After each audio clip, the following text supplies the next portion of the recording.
2013년 5회차 21번부터 40번까지 진행하겠습니다.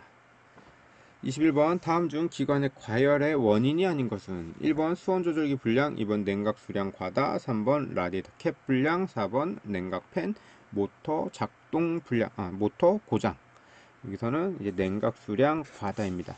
일단 과열의 원인으로 본다면 일단 수온 조절기 불량이면요, 요거는 과열이 될 수 있고 과냉이 될 수 있습니다. 그 다음에 냉각 수량이 많을 때는요, 요거는 이제 과열은 절대 될 수가 없겠죠. 과냉 또한 마찬가지고요. 냉각 수량이 많다 적다 요걸로 열이 뭐 과열이 된다 과냉이 되지는 않습니다. 그 다음에 라디에이터 캡이 불량하다 라고 봐도요, 요것도 과열로 볼 수도 있고요, 과열이 될 수 있는 전제 조건도 되고요, 과냉도 마찬가지고요. 요거는 과열 과냉보다는 라디에이터 캡이 불량했을 때는 요거는 이제 파손 쪽에 좀 더 가깝습니다. 그 다음에 냉각팬 모터는 요거는 이제 과열과 직접적인 연관이 되는 거죠. 참고로 여기 보면 수온 조절기가 불량하다, 다시 말하면 수온 조절기가 닫힌 상태로 고착됐다, 과열입니다. 수온 조절기가 열린 여기는 닫힘 상태로 됐을 때, 그 다음에 열림 상태로 고착됐다, 과냉으로 보는 겁니다. 그래서 라디에이터 캡 불량이다 라고 하면요, 요게 압력 해제가 만약에 안 된다 라고 했을 때는 최적이 늘어나도 이제 라디에이터가 있으면 위에 라디에이터 캡이 있고 여기서 온도가 올라가면서 상승하면서 최적이 점점 부피가 늘어나죠. 늘어났을 때 바깥으로 냉각수를 빼줘야 되는데 못 빼준다 라고 했을 때 여기서 이제 파손이 일어나거나, 또는 라디에이터 캡이 불량해서 이게 뭐 이게 117도 112에서 한 117도에서 끓어 넘쳐야 되는데 그러지 못하고 100도에서부터 끓어 넘친다.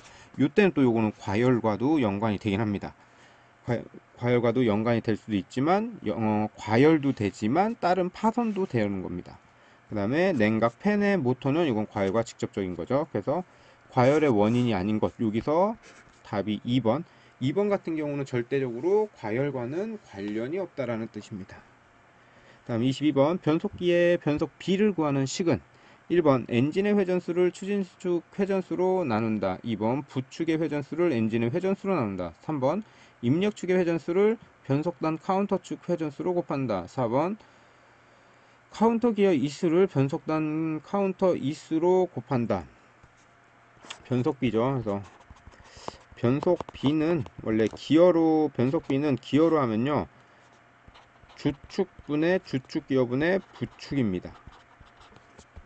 주축분의 부축이고, 그냥 말 그대로 여기가 인풋분의 아웃풋이 되는 거고요. 요건 이제 제 거 강의 좀 계속 들으셨던 분들은 아마 변속비 쪽 아실 거예요. 여기서 하나만 좀 다르다고, 기어 이수로 물으면 맞는데, 이게 혹시라도 엔진 RPM 회전수다, 만약에 회전수로 주어졌을 경우에는 입력이 위에, 그 다음에 위에 해서 엔진 회전수 분의 변속기 회전수로 하시면 됩니다. 그래서 답은 1번이 됩니다. 다음 23번 자동 변속기에서 유성기어 캐리어를 한 방향으로만 회전하게 하는 것은 1번 원웨이 클러치, 2번 프론트 클러치, 3번 리어 클러치, 4번 엔드 클러치. 그러니까 한쪽 방향으로만 가는 거죠. 그래서 요거는 원웨이 클러치라고 합니다. 24번 클러치 디스크의 런아웃이 클 때 나타날 수 있는 현상으로 적절한 것은 1번 클러치 단속이 불량해진다, 2번 클러치 페달에 유격계 변화가 생긴다, 3번 주행 중 소리가 난다, 4번 클러치 스프링이 파손이 된다. 요 클러치 디스크의 런아웃이라고 하면요, 디스크를 옆에서 보면은 이렇게 너무 반듯해야 됩니다. 말 그대로 이게 원에서 본다면은 내가 어느 한 지점을 갖고 다이얼 게이지로 측정한다 라고 하면요, 이 판이 평평하면은 다이얼 게이지도 거의 움직이지는 않겠죠. 근데 만약에 이 판이 이렇게 휘어졌다라고 하면요, 다이얼 게이지의 움직임이 양이 증가하겠죠. 이것처럼 얘를 내가 한 바퀴를 돌렸을 적에 이게 얼마나 평행하게 회전을 하느냐를 볼 수 있는 겁니다. 그래서 가장 적합한 거는 클러치의 단속이 불량해진다. 25번 동력 조향 장치 정비 시 안전사항으로 틀린 것은 1번 차량 하부에서 작업할 때는 시야 확보를 위해서 보호 안경을 벗는다, 2번 공간이 좁음으로 다치지 않게 주의한다, 3번 제작사의 정비 지침서를 참고하여 점검한다. 4번 각종 볼트 너트는 규정 토크로 조인다. 일단 틀린 거니까 답 1번입니다. 차량 하부에서 할 때는요, 시야 확보를 하기 위해서 안경을 벗으면 안 됩니다. 요거는 시야 확보가 안 돼도 보호 안경은 절대 벗으면 안 되고요. 그 다음에 안전모 또한 벗으시면 안 됩니다. 다음 26번. 실린더와 피스톤의 틈새로 가스가 누출되어 크랭크 실로 유입된 가스를 연소실로 유도하여 재연소시키는 배출가스 정화장치는 1번 촉매 변환 장치, 2번 연료 증발 가스 배출 억제 장치, 3번 배기가스 재순환 장치, 4번 블로바이크 가스 환원 장치. 그래서 답은 블로바이크 가스 환원 장치. 27번 전동식 전자제어 동력 조향 장치에서 토크 센서의 역할은 1번 차속에 따라 최적의 조향력을 실현하기 위한 기준 신호로 사용된다. 2번 조향 휠을 돌릴 때 조향력을 연산할 수 있도록 기본 신호를 컨트롤 유닛에 보낸다.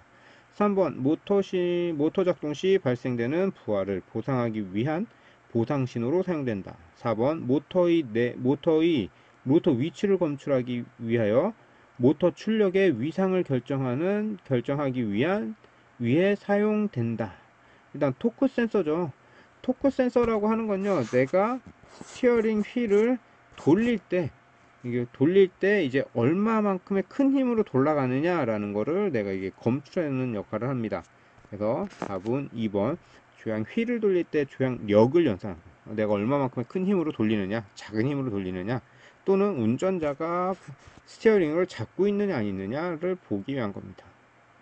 28번 전자제어 동력 조향 장치의 특성으로 틀린 것은 1번 공정과 저속에서 핸들 조작력이 작다. 2번 중속 이상에서는 차량 속도에 감응하여 핸들 조작력을 변화시킨다. 3번 차량 속도가 고속이 될수록 큰 조작력을 필요로 한다.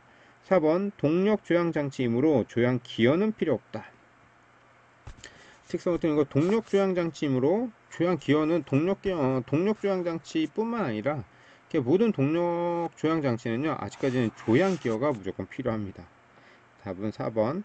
29번 자동차 앞 차륜 독립평가 장치에 속하지 않는 것은 1번 트레일링암, 2번 위시본, 3번 맥퍼슨, 4번 SLA. 답은 트레일링암 형식입니다. 다음 30번 전 차륜 정렬에 관계되는 요소가 아닌 것은 1번 타이어 이상 마모를 방지, 2번 정지 상태에서 조향력을 가볍게, 3번 조향 핸들의 보건성을 준다, 4번 조향 방향의 안정성을 준다. 그래서 차륜 정렬과 관계되는 요소가 아닌 것을 본다면은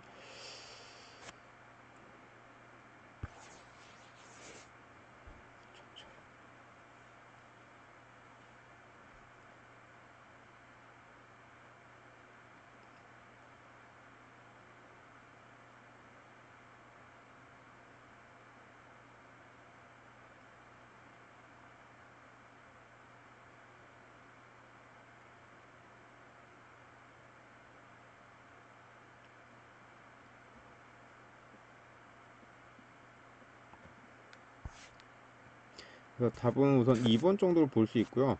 일단 타이어의 이상 마모는 저희 때 그냥 기본적으로 토인일 때가 타이어의 이상 마모를 방지하게 되는 거고, 뭐 타이어 이상 마모면 뭐 캠버도 마찬가지일 겁니다. 근데 캠버도 마찬가지일 거고, 우선은 대표적인 게 토인인 거고요. 핸들의 보건성을 준다 라고 하면은 요거 이제 캐스터나 킹핀 정도를 볼 수 있고요. 조향 방향의 안정성을 주는 것 또한 캐스터가 하는 역할이고요. 일단 요게 이제 조향력을 가볍게 한다 뭐 요런 것도 맞긴 한데요. 엄밀히 따지면 조향력을 가볍게 하는 거는 차륜 정렬보다는요, 요거는 동력 조향 장치로 보시는 게 맞겠죠. 동력 조향 장치로 보시면 될 것 같습니다. 31번 추진축 스플라인 부위 마모가 심할 때 현상으로 가장 적절한 것은 1번 차동기의 드라이브 피니언과 링기어의 치합이 불량하게 된다. 2번 차동기의 드라이브 피니언 베어링의 조임이 헐겁게 된다. 3번 동력을 전달할 때 충격 흡수가 잘 된다. 4번 주행 중 소음을 내고 추진축이 진동한다. 요거는 그냥 여러분들 외우세요. 그냥 스플라인부 마모는요, 무조건 소음과 진동입니다. 소음과 진동. 그래서 답은 4번. 32번 앞사축 현가장치에서 맥퍼슨형의 특징이 아닌 것은 1번 위시본형에 비해서 구조가 간단하다. 2번 로드 홀딩이 우수하다. 3번 엔진룸의 유효 공간을 넓게 할 수 있다. 4번 스프링 아래 중량을 크게 할 수 있다. 요게 답은 4번이고 아래 중량 크게가 아니라 작게로 가셔야 됩니다. 33번 드럼식 브레이크에서 브레이크 슈의 작동 형식에 의한 분류에 해당하지 않는 것은 1번 3 리딩 슈 형식, 2번 리딩 트레일링 슈 형식, 3번 서브 형식, 4번 듀오 형식. 답은 1번. 우선 여기서 보면은 리딩 슈라고 하는 거는 자기 배력이 생기는 거고, 트레일링은 자기 배력이 없는 거를 얘기하는 겁니다. 서버는 앞으로 회전하든 뒤로 회전하든 한쪽만 두 개가 다 리딩 슈가 되는 거고요. 듀오 서브는요, 전진에도 두 개가 다 리딩 슈, 후진, 그러니까 반대로 돌려도 두 개가 다 리딩 슈가 되는 겁니다. 34번 브레이크 장치에서 슈 리턴 스프링의 작용에 해당하지 않는 것은 1번 오일이 휠 실린더에서 마스터 실린더로 되돌아가게 한다. 2번 슈와 드럼 간의 간극을 유지해준다. 3번 페달력을 보강해준다. 4번 슈의 위치를 확보한다. 리턴 스프링이기 때문에 이거 이제 페달력 보강하고는 상관이 없고요. 내가 확장이 됐다가 여기 있는 리턴 스프링에 의해서 다시 그러니까 다시 원래 상태로 돌아오게 되는 거죠. 돌아오면서 여기 유압 실린더에 유압 실린더를 누르면서 오일을 다시 보내주고, 그 다음에 드럼과 요 슈의 간극을 위치를 해주고, 그 다음에 요 슈가 원래 위치로 돌아올 수 있게 해주는 거죠. 답은 3번. 35번 자동차의 전자제어 제동장치 특징으로 올바른 것은 1번 바퀴가 로크되는 것을 방지하여 조향 안정성을 유지한다. 2번 스핀 현상을 발생시켜 안정성을 유지시킨다. 3번 제동시 한쪽 쏠림 현상을 발생시켜 안정성을 유지. 4번 제동 거리를 증가시켜 안정성을 유지. ABS죠. 안티락 브레이크 시스템이라고 하죠. 이거는 록되는 거를 방지해주는 시스템입니다. 답은 1번. 다음 36번 공기 브레이크 장치에서 앞바퀴로 압축 공기가 공급되는 순서는, 요거는 이제 그림 정도는 여러분들이 좀 아시면 좋은데요. 여기에 컴프레셔가 있고, 요 위에는 무브화 밸브가 있습니다. 이게 처음에 이제 그래서 에어컨 컴프레셔가 압축을 하면은 여기에 공기 탱크죠. 공기 탱크에 공기를 저장해 줍니다. 그 다음에 공기 탱크에 있는 압력은 여기 중간 레귤레이터를 통해서 무브와 밸브, 언로드 밸브라고 하죠. 언로드 밸브 쪽으로 가서 압력이 높고 낮음에 따라서 컴프레셔가 이제 압축을 할 수 있는 조건이냐, 압축을 할 수 없는 조건이냐, 이렇게 만드는 거고요. 공기 탱크가 찼으면은 여기서 앞바퀴로 가는 거죠. 앞바퀴로 가는 거는 일단 가다가 브레이크 페달을 만납니다. 그래서 브레이크 페달에 밟는 양만큼 이제 공기가 주어지는 거고요.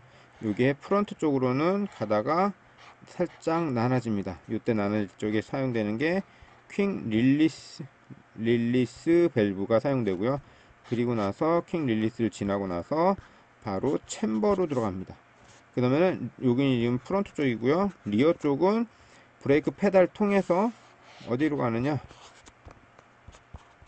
릴레이 밸브로 갑니다. 그래서 릴레이 밸브로 가서, 릴레이 밸브는 공기 탱크와 연결이 되어 있고요. 공기 탱크에서 이제 받아서 릴레이 밸브가 이제 작동을 하면 받아서 각 바퀴, 그러니까 뒤쪽 바퀴에 챔버 쪽으로 공기를 보내주게 됩니다. 그래서 보면은 공기 탱크가 들어가고, 그 다음 브레이크 밸브죠. 그럼 공기 탱크, 그 다음에 브레이크 밸브, 그 다음에 여기는 퀵 릴리스 밸브, 브레이크 챔버로 갑니다. 그래서 답은 3번이 되고요. 37번 LPG의 특징 중 틀린 것은 1번 공기보다 가볍다. 2번 기체 상태의 비중은 1.5에서 2.0이다. 3번 무색 무취이다. 4번 액체 상태의 비중은 0.5이다. 그래서 LPG 엔진에 대한 특징으로 틀린 거니까 LPG 엔진은 공기보다 가볍지 않고 공기보다 무겁다. 그 다음에 여기 참고 보면 밑에 보면 기체 상태에서 비중은 1.5에서 2.0이래요. 당연히 1.0보다는 훨씬 더 무거운 거죠. 비중이 무겁어서 가스가 폭발하거나 가스가 누출되거나 하면은 저 이제 퀴퀴한 냄새를 맡을 수 있는 게 공기보다 무겁기 때문에 공기가 있으면 요 밑으로 이제 LPG 가스가 이제 LPG 가스가 이제 고이게 되는 거죠. 모이게 되는 겁니다. 그래서 답은 1번. 38번 토크 컨버터의 토크 변환율은 1번 0.1에서 1배, 2번 두세 배, 3번 4, 5배, 4번 6배에서 7배 사이. 토크 변환율은 보통 저희는 2.5입니다. 그래서 답은 2에서 3배로 보시고요. 39번 마스터 실린더 푸시로드에 작용하는 힘이 120kg 펄스이고요. 피스톤의 단면적이 3제곱cm일 때 발생될 수 있는 유압이죠. 유압은 내가 작용하는 힘을 단면적으로 나눠줍니다. 작용하는 힘이 120kg 펄스가 되는 거고요. 단면적은 3제곱cm입니다. 요거는 40kg 펄스 퍼 제곱cm에서 답은 2번. 40번 기관 RPM이 3500rpm이고 변속비가 3.5, 종감속비가 3일 때 오른쪽 바퀴가 420이면 왼쪽 바퀴의 수는, 그래서 이것도 크게 엔진이 3570이랍니다. TM이 3.5고요. 그 다음에 마지막 종감속비가 3이랍니다. 그럼 총 감속비는 3, 3은 9, 10.5가 총 감속비가 되는 거죠. 그러면은 3570분의 10.5로 해서 계산을 한번 해보시면은 요거는 340이 나옵니다. 그러면은 각 바퀴가 340이 도는 거죠. 근데 이때 내가 한쪽 바퀴, 오른쪽 바퀴죠. 오른쪽 바퀴가 420만큼 증가했대요. 그러면은 마이너스 420을 하게 되면은 80rpm이 여기가 80rpm이 반대쪽으로 넘어오게 된 거죠. 그러면은 340 마이너스 80 하면은 260rpm이 됩니다.